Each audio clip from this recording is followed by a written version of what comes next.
Henry Ford back in the day, he said if people knew how banks made money, there would be a revolution tomorrow morning. I actually heard that Yeah. by 9 o'clock. Yeah, by 9 a.m. there'd be a revolution. That's right. All right, welcome back, listeners, to a next episode of Wealth Strategies to Value. I'm your host, Troy Shorts, and I am delighted to have our special guest here today, Matthew Love. And this is Matt's second appointment with us on our show, so we're really happy to get some time from him again. Our last meeting, we discussed debt, and we discussed how debt is something that wealthy people use to increase their cash flow. So it was a really awesome meeting. So we got him back today, and our conversation is going to be a little different. We're going to discuss how banks make money. We're going to discuss some of the secrets that banks use to really keep their capital and keep their leverage and keep their control. And we're also going to enlighten our listeners on some of the specific strategies that they can use that the banks have been using for hundreds of years. And our goal here is financial literacy. Our goal here is to really let people understand that there's better ways of doing some of the things that they've been doing or have been taught to do. And we're here to really just, increase this financial literacy. I always talk about the fact that we live in the richest country in the world, and we believe that we have the least amount of financial literacy in the world. So my special guest today is one of the best, and I can't wait for him to really just drop some knowledge on you guys today. So with that being said, I'd like to introduce my buddy, Matthew Love. What's up, man? I'm happy to be here. Thank you for having me today. We had fun last time, so this will be cool. Yeah, awesome. So I just want to start off by just asking you some questions just to get the flow going here. What would you say are some secrets on how banks make money? So we can just kind of jump right into that. Well, yeah, let's just have fun. I mean, it's obvious to some people that what banks teach us to do, what the financial industry teaches us, is the opposite of what they do with their money. Great example. When a bank lends money, are they lending their own? No, they don't lend their money. They're lending other people's money constantly. Yet they teach us to pay off all my debts. Now, there's some good debt and bad debt. Debt definitely has a hierarchy. But when banks lend money, they're using other people's money. So they're technically going into debt, and they make trillions of dollars by doing that, which is it's awesome to see. So let me give you an example. So let's say you put $1 into my bank. I'm the bank, and I give you back $1. What's the rate of return for me? 0. I don't get anything. But if you give me $1 and then someone wants to borrow that dollar and I charge them 4% or $4, I charge them $4. So I get $1 in, lend it out, I get $4 back. What's my rate of return? What do I get? I got $3 of growth off of $1. That's a 300% rate of return. Not a 3%. Not a 3% rate of return. It's a 300% rate of return to the bank. Yeah, and us, the poor people, we're trying to chase 7, 8, 9, 10% in the stock market. Banks are getting 300% on that transaction. But think about this: the bank isn't paying you a dollar or a percent to keep your money in the bank. They're paying a fraction of a percentage point. Exactly. So their rate of return is in the thousands.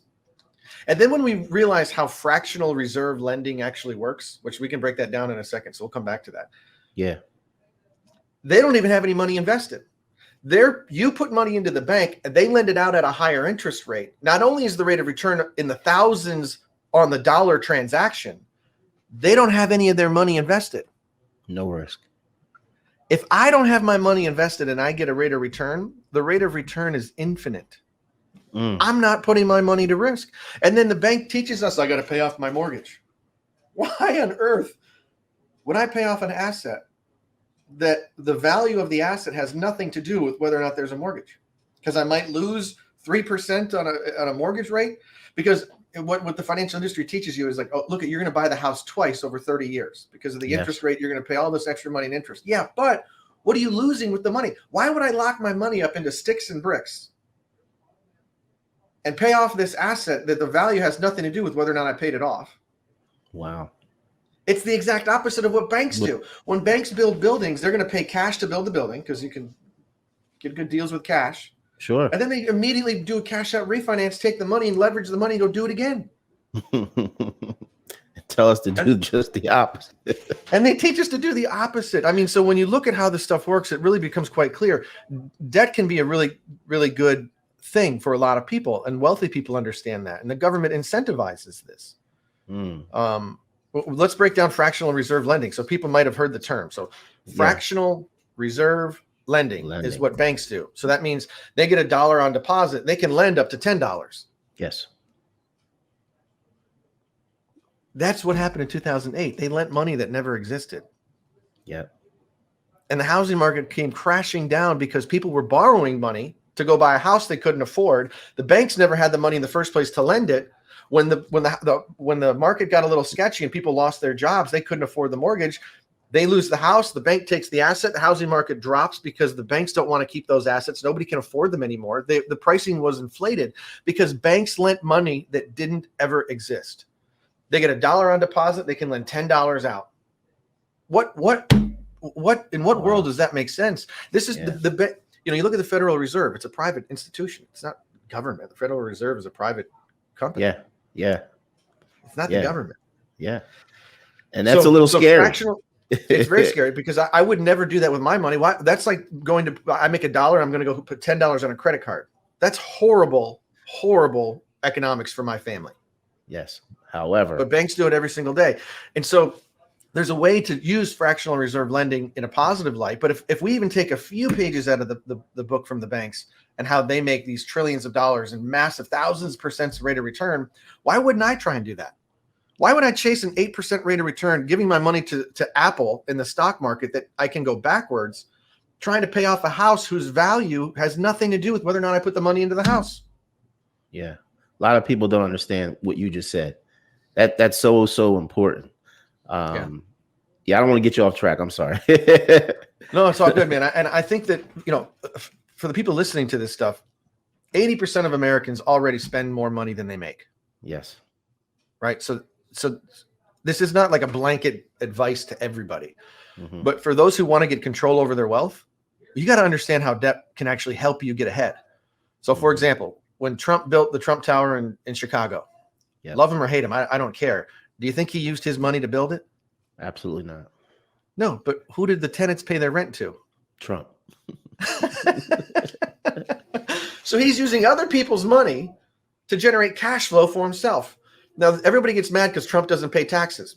Look, a federal judge has said it is your obligation to pay the least amount of taxes that you owe. You owe the tax, but it's your job to understand what you owe and what you don't.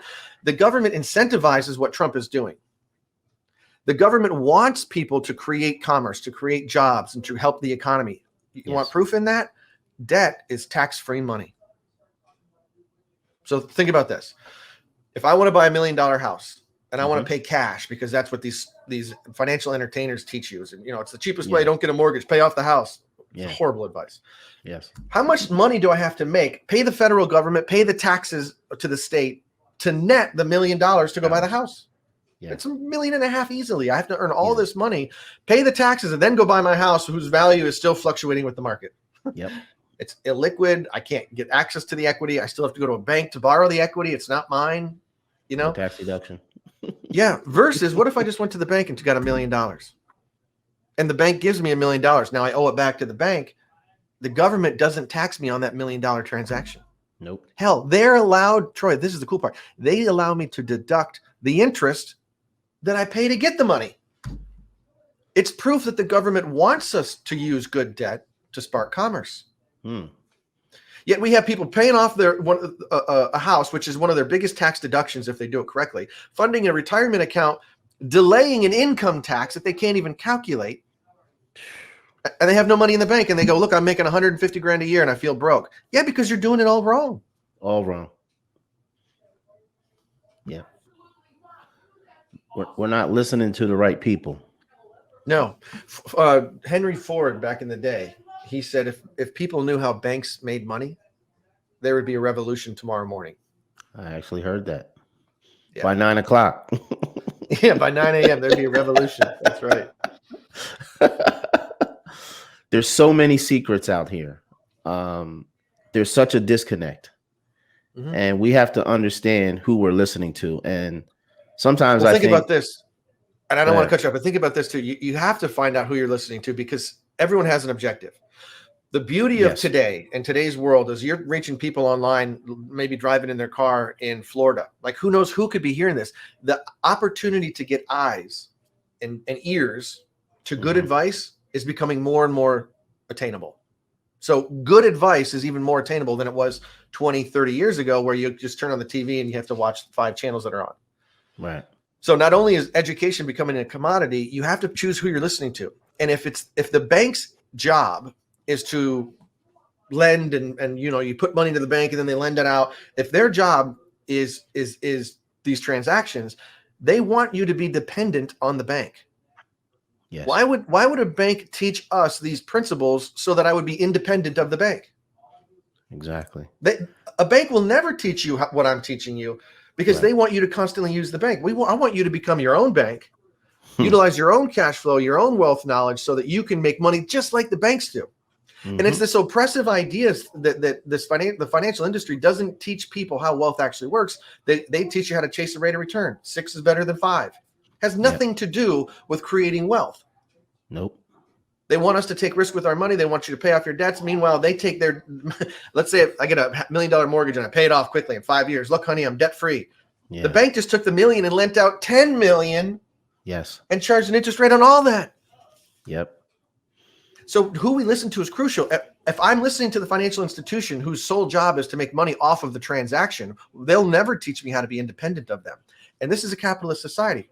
Power to them. It's all good. I'm not complaining. I just want to know the rules of the game. Yeah. Yeah. You know how they say the fox is guarding the chicken house. Right? Exactly. I mean, yeah. The rules of the game have been so ingrained in our heads from generation to generation to generation. But what we don't understand is that the rules have changed and we're still playing with the old rules. And there's so much more information and so much more accessibility to good information that, if we're not striving to be wealthy, it's shame on us because the information is out there. So that's right. why I love being in the position that I'm in, to be able to bring information, knowledge, and power and control and flexibility back to the everyday guy, I think the reason I got into the financial world is because a good friend of mine lost his mother and he inherited her retirement account. She thought she had X amount of money. Well, when he took it over, guess what? The IRS is standing there going, "Nah, you got to pay us first." Pay up. Yeah. So what his mom left him, truly the spendable amount was nothing near what she thought she had in that account. Meanwhile, the financial advisor gets to charge a fee on the gross pre-tax dollar amount. Right. And there was absolutely no exit strategy. So this isn't even the financial advisor's fault. I don't even think financial advisors understand how wealth works. They just are taught how to sell widgets. And the proof is in the pudding. I know people that have gotten all their licenses within 30 days. Now they're a licensed financial advisor. They could make no money. They have no idea how wealth works, but they can be semi-good looking. Maybe they played pro football. They have a big attitude. Maybe they just go know some people. And people think that that's truth. So what you're doing here on this podcast and having different guests on talking about this stuff is crucial, because you're going to get listeners that go, I know there's something different out there, but I don't know where to get it, where to find it. And now education is a commodity. So I applaud you for doing the podcast and having all these guests on. Well, that's why I got you here. I talk a lot about your book. I have 2,000 clients and several states, been in the business 26 years and read a lot of stuff. Started.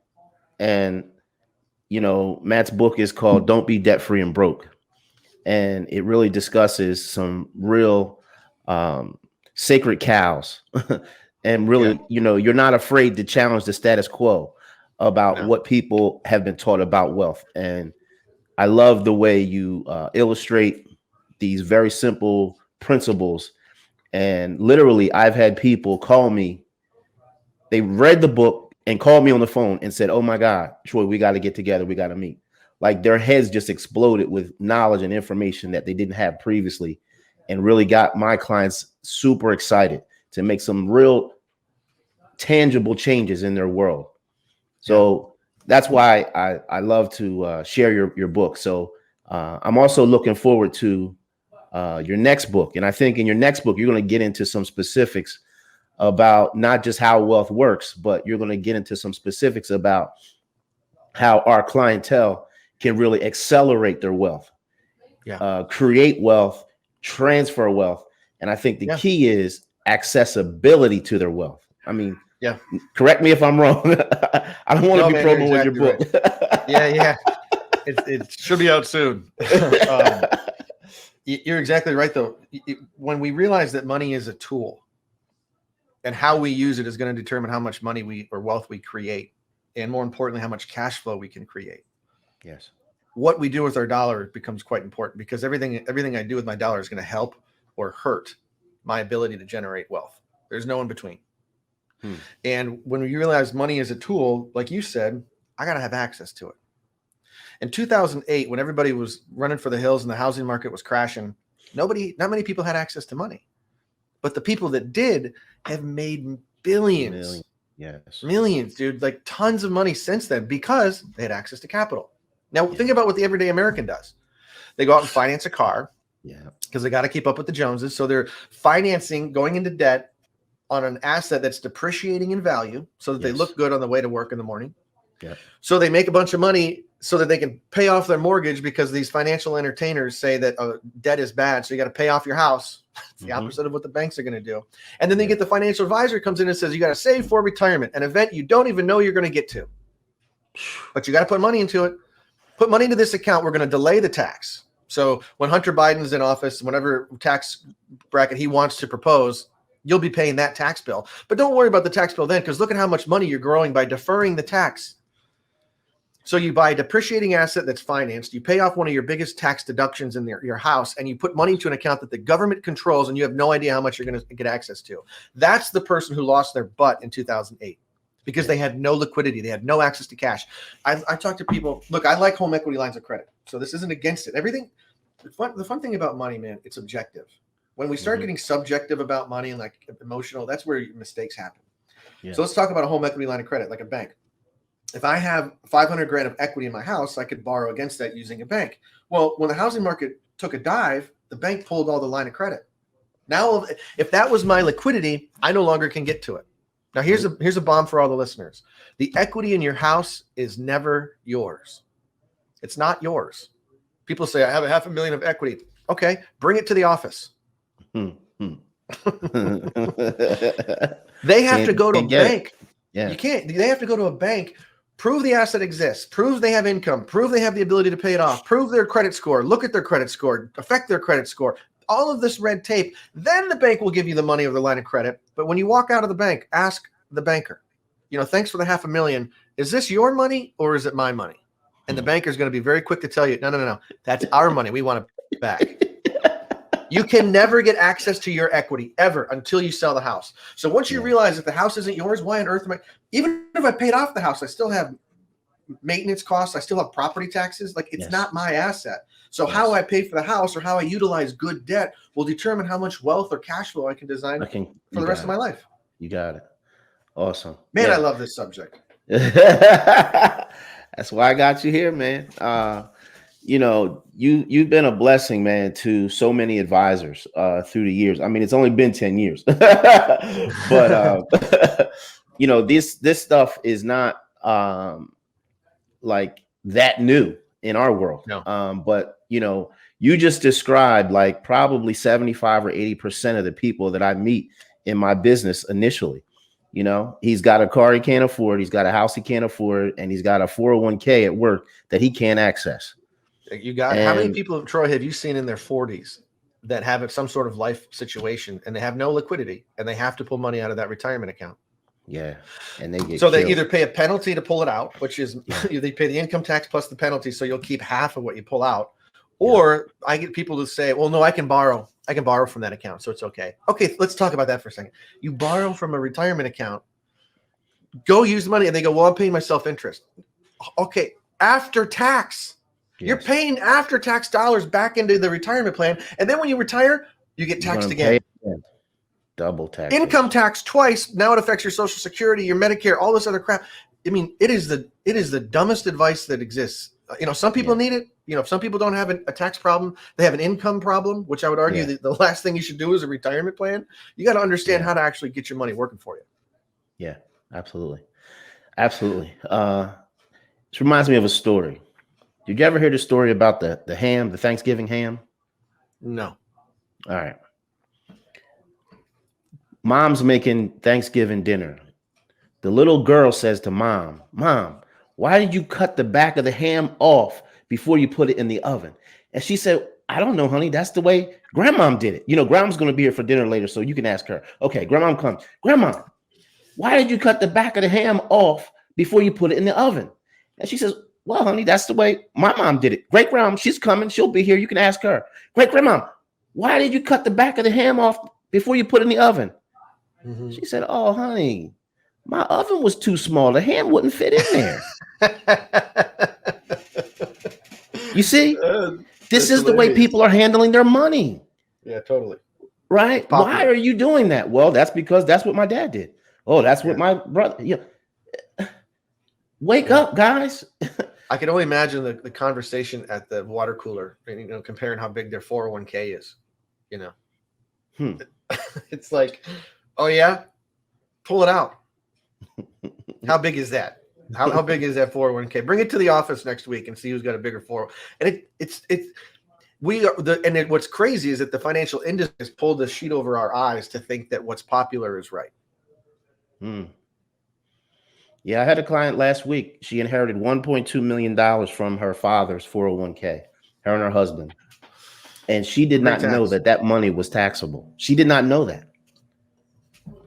She had no idea.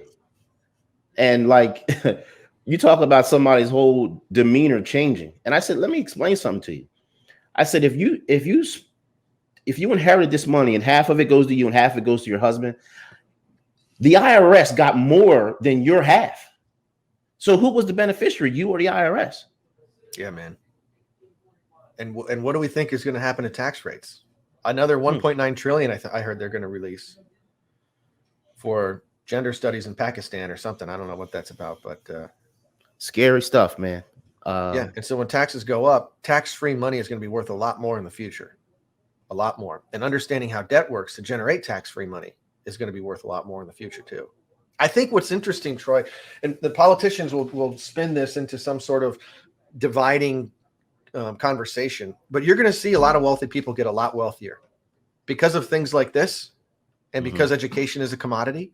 And you're going to see poor people get even poorer because they're putting their head down and doing what's popular. I have people in my family that do that. Very close to me that say, I think I should just get a job. That's the safest thing. I'm like, why is that safe just to get a job? They could fire you next week. Then you have nothing. So I'm getting a little off topic. I know we're getting up on some time here. I want to talk a little bit before we get off about, what are some things you can do?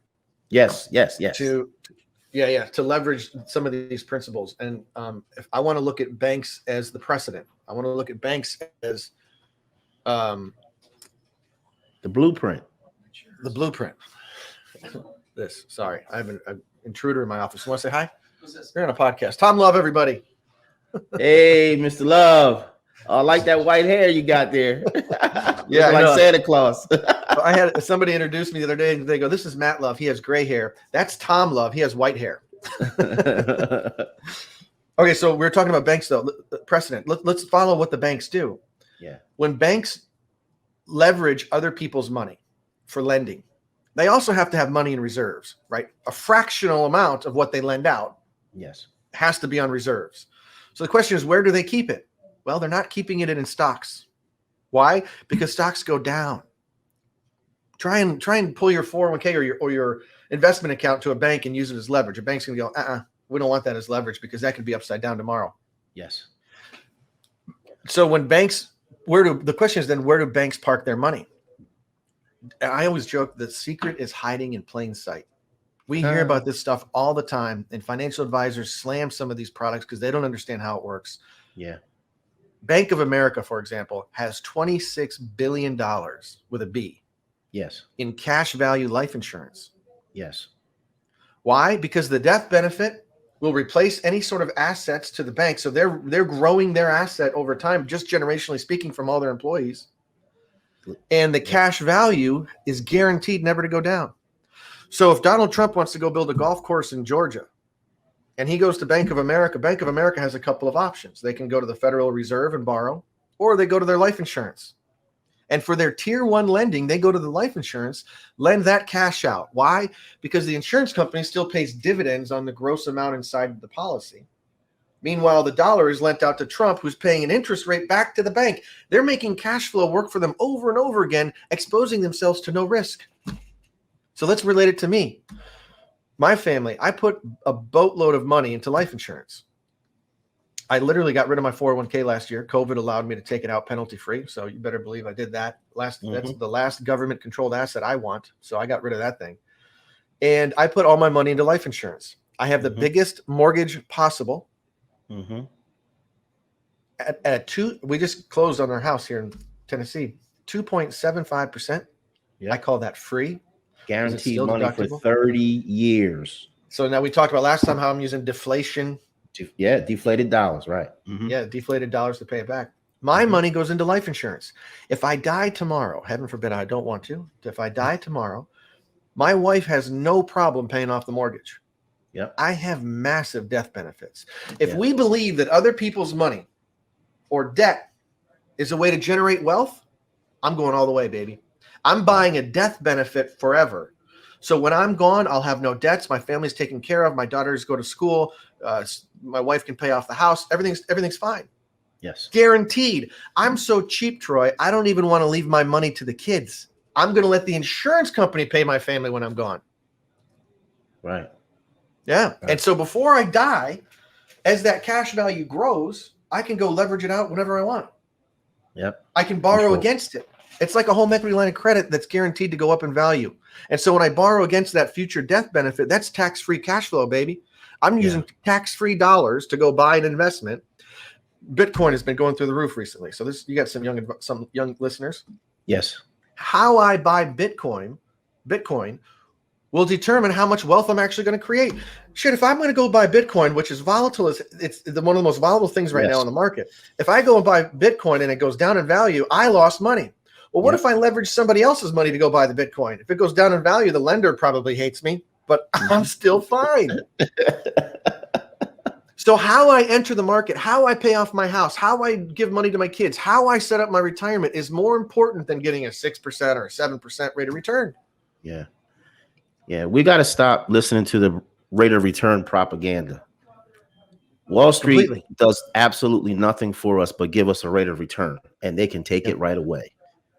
Right? I mean, I don't know how many times I've drawn a mountain, this mountain's $1 million. This mountain's 800,000. Which guy would you rather be? Everybody's like a million.